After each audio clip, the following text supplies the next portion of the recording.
Breakfast of champions. What's the difference between eating less food and eating no food? Well, let's look at two different situations. In 1944, a study called the Minnesota Starvation Experiment was conducted and was designed to understand the effects of caloric restriction on the body in order to gain some knowledge that would help people starving in the aftermath of World War II.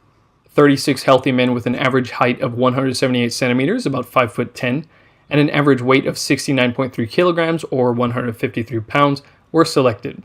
For 3 months, they ate a diet of 3,200 calories per day. Then, for 6 months, they ate only 1,570 calories.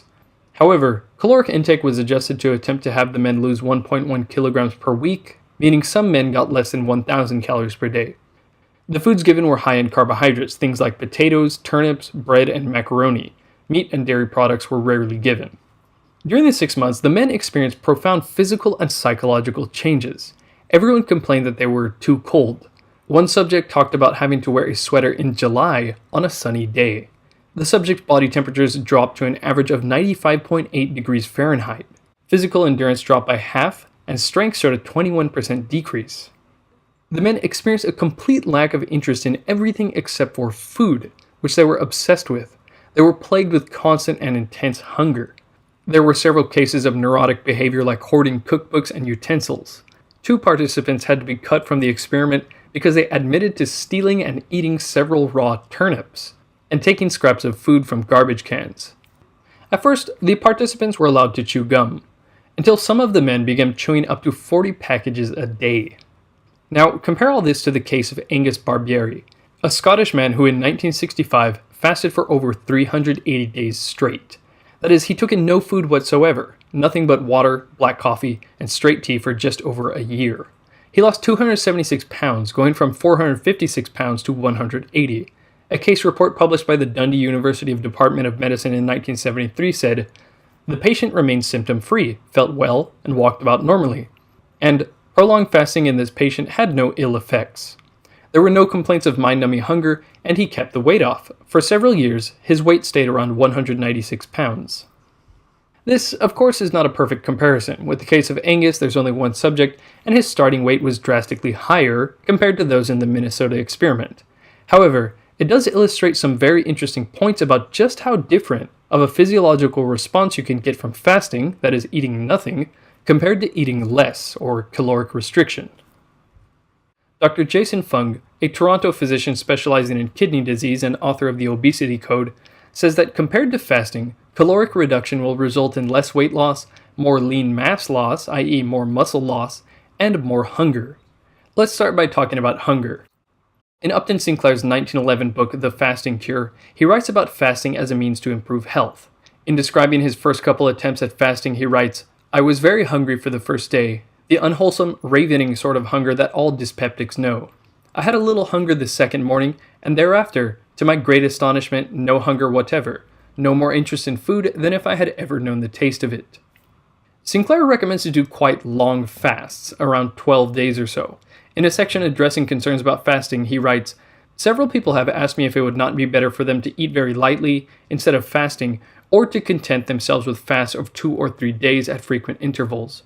My reply to that is I find it very much harder to do that, because all the trouble in the fast occurs during the first 2 or 3 days. It is during those days that you are hungry." Then he says, "Perhaps it might be a good thing to eat very lightly of fruit, instead of taking an absolute fast. The only trouble is that I cannot do it. Again and again I have tried, but always with the same result. The light meals are just enough to keep me ravenously hungry." In the book he says you will know when you should finish fasting because your hunger will return. He quotes a letter he received from a 72-year-old man saying, "After fasting 28 days, I began to be hungry, and broke my fast with a little grape juice, followed the next day with tomatoes, and later with vegetable soup." He quotes several other letters he received from his readers, and this disappearance and reappearance of hunger is a common theme. Everyone who wrote to him fasted for at least 10 days, saying they only broke their fast when hunger returned.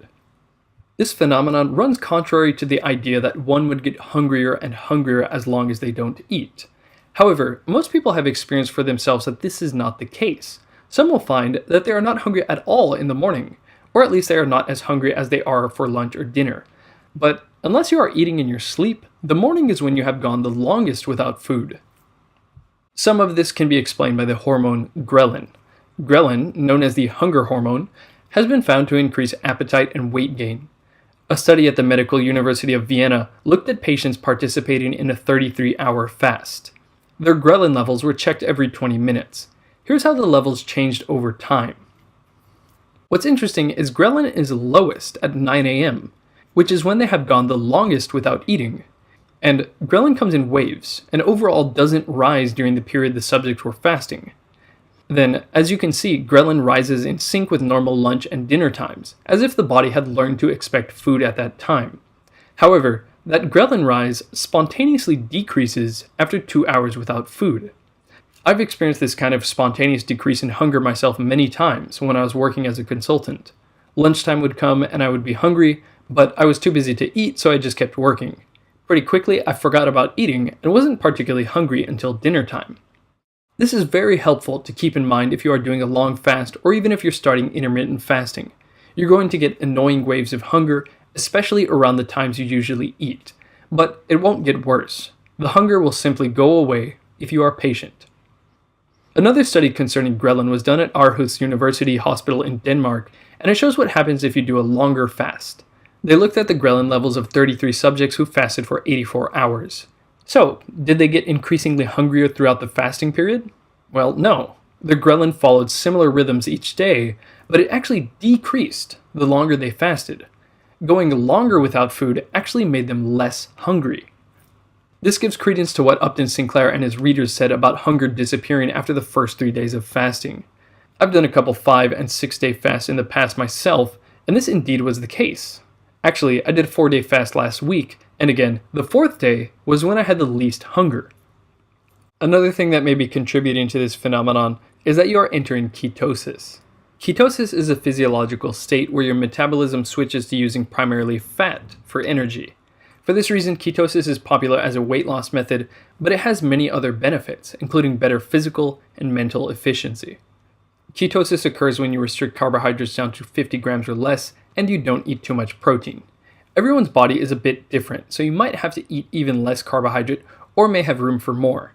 But the recommended ratio of a ketogenic diet is to get 5% of your calories from carbs, 25% from protein, and 75% from good fat. A simpler way to enter ketosis is just don't eat anything for a long enough time. This is one of the major points in the difference between fasting and caloric restriction. The problem with the subjects in the Minnesota starvation experiment was that they were eating just enough to keep them out of ketosis and keep their metabolism primed for burning carbohydrate, glucose, so they couldn't use their body fat for energy.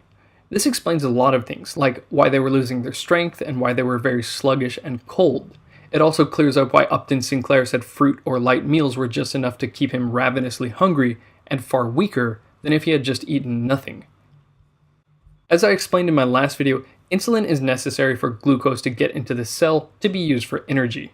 When you eat carbohydrates, the pancreas secretes insulin to deal with it, and too much insulin hampers the action of something called hormone-sensitive lipase, which is necessary to mobilize fat and use it for fuel. Though, keep in mind that grains or refined carbohydrates will produce a much higher insulin response than, say, green vegetables. Now, because the body is having a hard time using its fat for fuel, it will do a couple things. One, it will simply slow down metabolism to preserve energy. In the Minnesota starvation experiment, the subject's metabolism dropped by 40%. Their bodies didn't have access to its stored energy, and their restricted calorie diets didn't provide much fuel, so there's no choice but to slow down the metabolism. Ironically, in the case of fasting, as Jason Fung points out, metabolism actually goes up. If you don't do anything about your insulin and just reduce your calories, your metabolism goes down. But what happens during fasting? Well, here's a study of 4 consecutive days of fasting. What happens to your REE? This is this middle line here. That's the resting energy expenditure. It doesn't go down. It goes up. You're burning more energy than you did.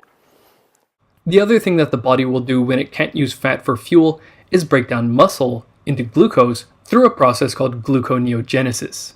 The body doesn't want to do this too much because it's not very smart to eat through something as important as muscle. But when it can't access its own stored energy, it's more likely to resort to this. This is why you'll experience more muscle loss on caloric restriction than if you ate nothing. When you are fasting, human growth hormone is released. As the name implies, human growth hormone is an anabolic hormone, a hormone conducive to growth.